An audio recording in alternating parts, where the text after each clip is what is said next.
Welcome back to the GSL. I'm Tasteless. He's Artosis. Hi. And together we make Tastosis.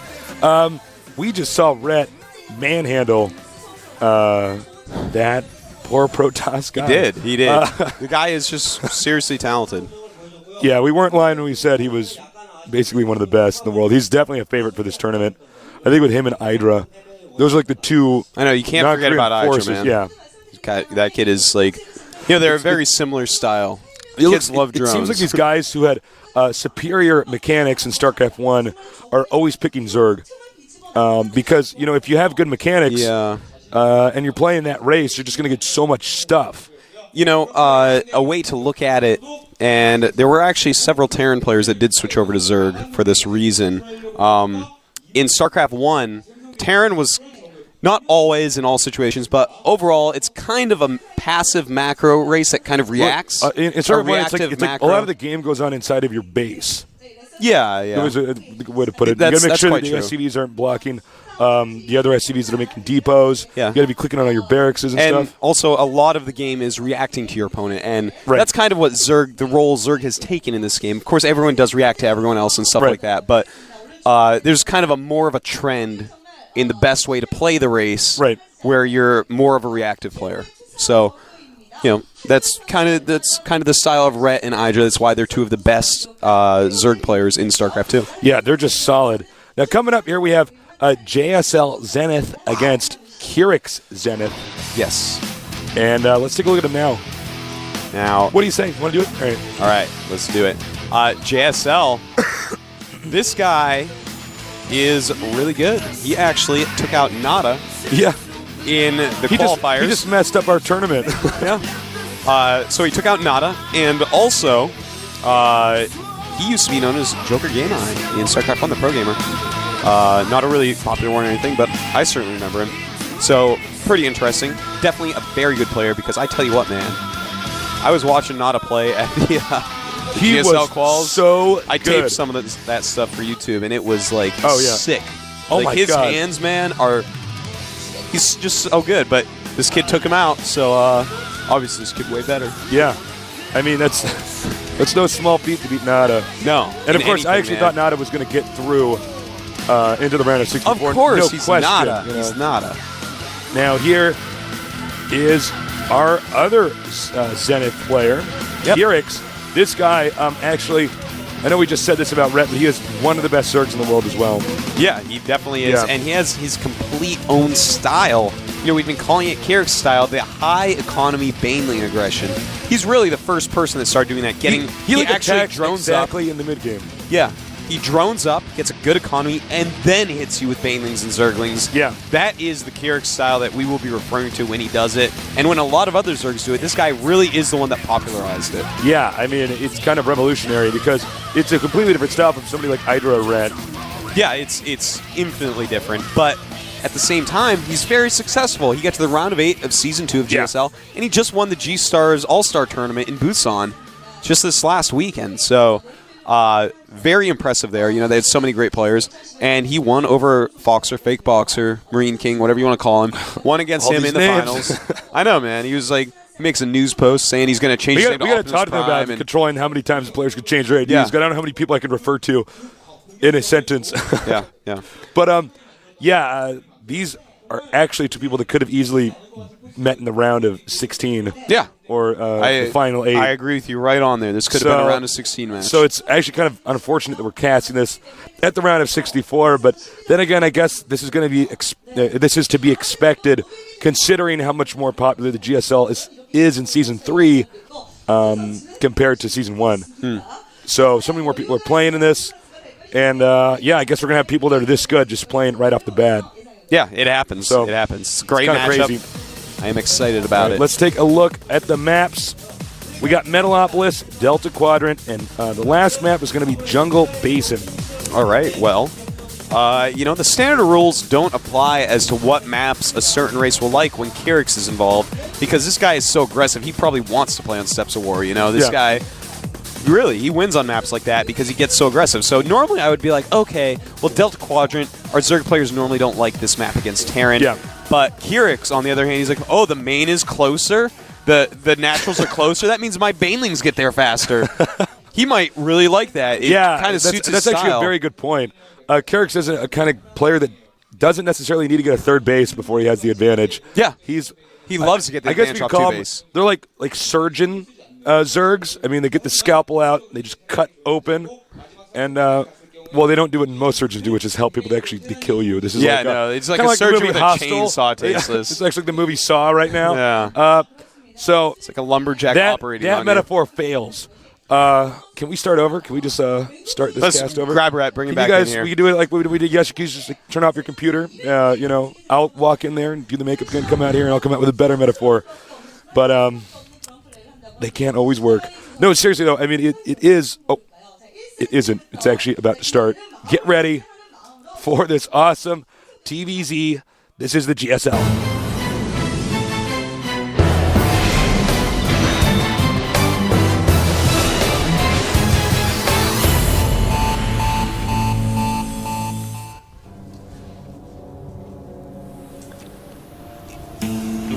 Down here, in the red, very talented guy. Took out Nada. GSL tennis. That's right. I'll say it again. He took out Nada.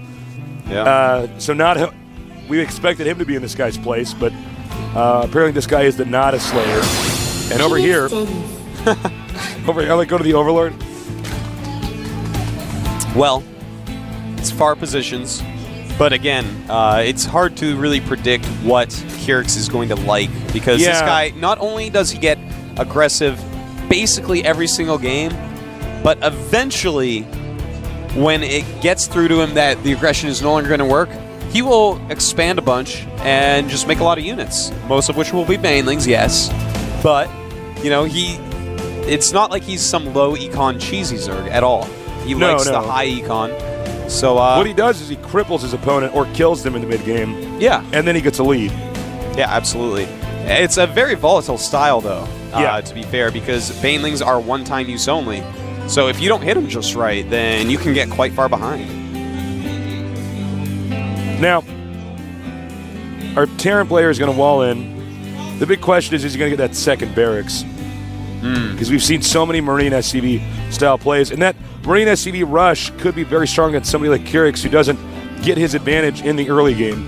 He gets it in the mid-game. So if he does get crippled early on, that's going to mess up his ability to do any mid-game timing attacks. Now, we do have a hatchery first from our Zerg player. Will we see a barracks being made by this SCV, or any SCV?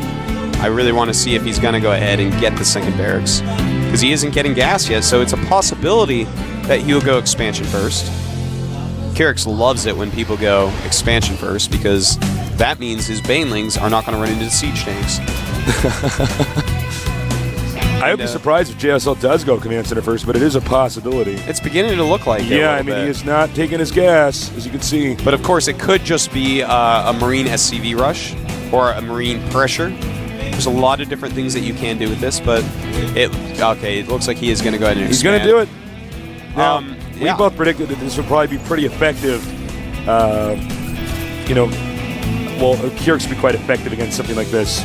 But let's find out. I mean, JSL did take out Nada.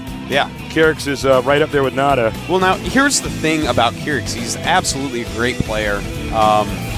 But we've seen so many of his Zerg vs. Terran games, and it's become so popular that people are getting a lot of prax versus it, and everyone has been able to analyze Kyrix a lot, between last GSL season as well as the G-Stars All-Star game. Right. Which he won, and he played plenty of Terrans in. We've really seen his style so much that JSL should have a counter ready specifically for him, because he really does stick to his style. We almost never see him not go for the banelings. Yeah, that's a good point. When you're on top, you end up in this awkward position where everybody's watching you and studying your style, and oftentimes playing with your style, which suddenly makes your originally unique way to play the game kind of standard, and that means everybody in the entire world is suddenly trying to figure it out and how to stop it. So we'll see if Zenith has done that. Yeah, JSL has done it. JSL, of course, in the same team as well, so they probably practice against each other quite a bit. I mean, This guy should be so prepared. And Joker game, I was actually really good versus Zerg in StarCraft 1. Just throwing that in there, too. There's like, basically, if someone's going to beat Kyrix as Terran, JSL has as good a chance as anybody. Yeah, that is true. I'm curious how much these guys play together. They are both on Zenith. Yeah. That means that obviously they're both on the same clan. This is going to be interesting. Yep. Barracks up, factory on the way, almost complete. Would not be surprised if he rushes up to a siege tank, or perhaps rushes up to Banshees, both of which would be pretty good against Kyrix style. The siege tanks, of course, own banelings like no one's business, and Banshees, well, they're pretty good against slow layering Zerg. Now, we do have speed being upgraded, as well as the signature Kyrix Baneling Nest. Uh-oh. It's happening. It's this mid-game. Take a look at his drone count. All right, let's look at that. He's got 38 drones against 28 SCVs, so this is a high-economy attack. You know, this is what he's known for. This is what he's good at. This is what he loves. And he's really just staying so much to this style. I feel it might almost detriment him how much success he's had with it, because he is staying with it so much. Well, I mean, let's see if his opponent could stop it. I would feel like a Baneling bust would be the ideal strategy to do against a command center first build. As you said, the Terran doesn't have a lot of siege tanks out then. You can see he's rushing for siege mode. Yeah, he's getting it just as quick as possible. But I think he might actually have it done before the Banelings hit. So that's actually very quick. And that's going to be extremely good against what Kyrix is doing here. And there we go. It's Kyrix, folks. This is what he does. You know, I think that JSL has probably solved this style. In fact, look at this natural. Double engineering base going up because they have a lot of health. Going to be very much harder to actually break through there. I like how he's keeping the siege tank up here on the high ground. Oh, absolutely. Might get an additional shot off. All right, let's see what he can do. And here come those Banes. I wonder if you could just right-click on the command center. I think that, yeah, you probably could. All right, here he goes. Command center's lifted. And that did absolutely nothing. Yeah. That was actually incredibly ineffective. Yeah, and here's the thing. He just lost so much gas and so many Zerglings from that many Banes going out. So that is the problem when you always use the same style. GSL just blindly countered it and owned it up. Yeah, I mean, this is what happens if you don't have a variety of different play styles. I have to say, I'm kind of amazed at how ineffective that attack was. I thought it was going to do a little bit more damage than that. I thought it was going to be a little bit closer. But at the same time, we do have an expansion going up for Kyrix, so he is staying on that high economy, but he is trying, again, these are just to take out SCVs. That is the point of those Zerglings. He wants to kill some SCVs. All right, here we go. He does put one Zergling in the front to absorb the shot. Oops. Uh-oh. Okay, this is getting bad. Yeah, those Banes aren't going to do anything. Now, Kyrix, see, this is the great thing about the Kyrix style, though. Even though that didn't work, kind of got blindly countered, it didn't work out. He's already got that third base up. He's droning up pretty quickly. Switching over to the Spire now. The Spire is going to be a little bit slow, and JSL should be ready for any Mutalisks that come. All right, JSL, two basing pretty hardcore right now. Getting ready. His macro is almost perfect, actually. Yeah, he's a very good player. No doubt about that. Well, small Terran army moving out.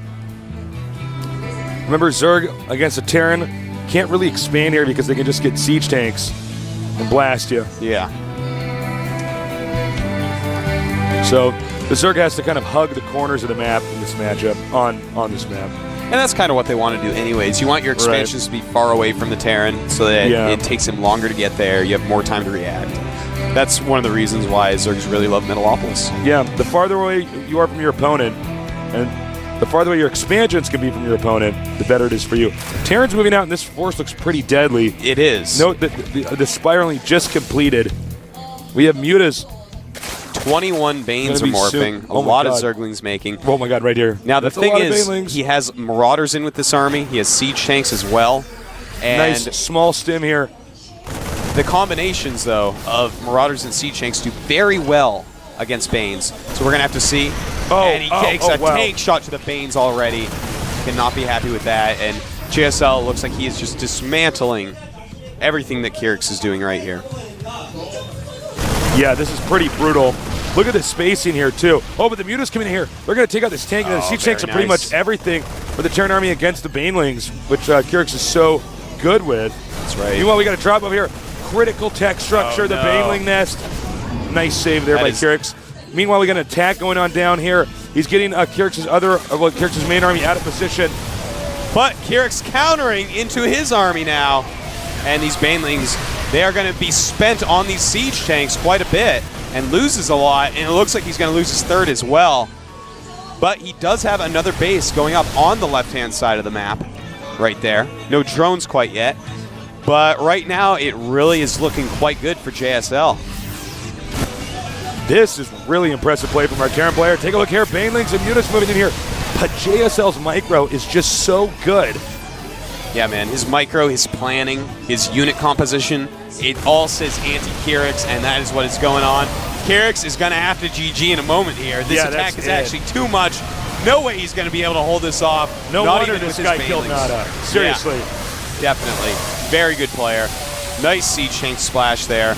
And Kyrix is going to end up pulling this off. He barely got all those Marines out, so the Mutas can clean up with some drones. Kyrix's drones are pretty good. He is in a lot of trouble still, though. It's like the drones chase the Terran all the way back to his base, and he destroys all the structures there. Now we got Lings taking out this tank. Kyrix actually managed to hold that off, which I can't actually believe. I was about to call that GG. Yeah, well, it definitely did look like it for a moment, but, you know, Kyrix, he does a good job, man. He makes so many Banelings that eventually all the Marines are gone, and the Mutalisks can just clean up. Yeah. But well, right now, let's see if he can make some kind of a comeback here. He's making a hatchery over here. Meanwhile, Terran expanding this region. That's right. JSL playing a very solid game.